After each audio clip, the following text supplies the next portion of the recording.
Alright,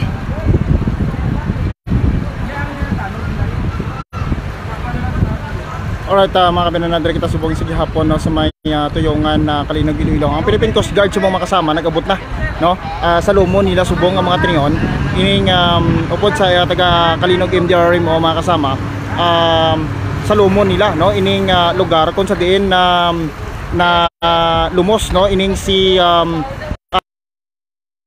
kami sa subong ang mga tringon sa may tiilan mismo sang dam mga kasama no. Kung makita ninyo ang bako nga ini nga ari diri subong sa malapit sa may tiilan ginsang dam no, diri na di no ginapatihan na lumos ining si hapon mga kasama no.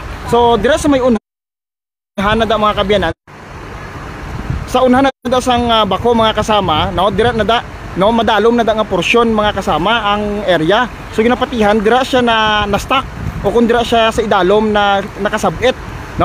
So muna subong ang himuon sa aton nga mga taga Philippine Coast.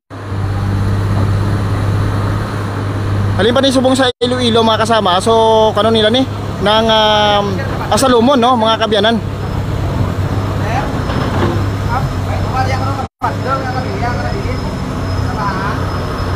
Si Sir Valencia no sa Kalinog MDR mo ari man diri mga kabyanan.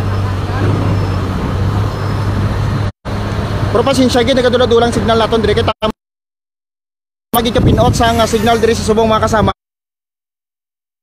Kung makita ninyo no, ang mga pamilya dito sa Piak no, ang pamilya ni Hapon Jimenez dito mga kasama oh, nagahurulat sila no dire sa mangin sa resulta no sa pagsalom sini sa subong nga mga tringon sang taga Philippine Coast Guard. Oo, mo kami kinay sa Dilima. Okay. Okay, pasensya din mga kasama no. Medyo nagadula-dula kita kay medyo may nang signal.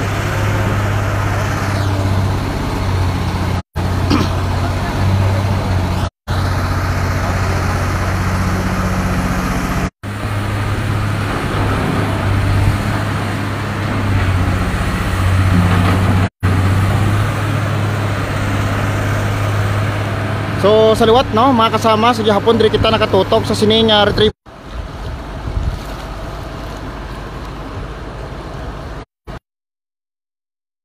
Excuse me.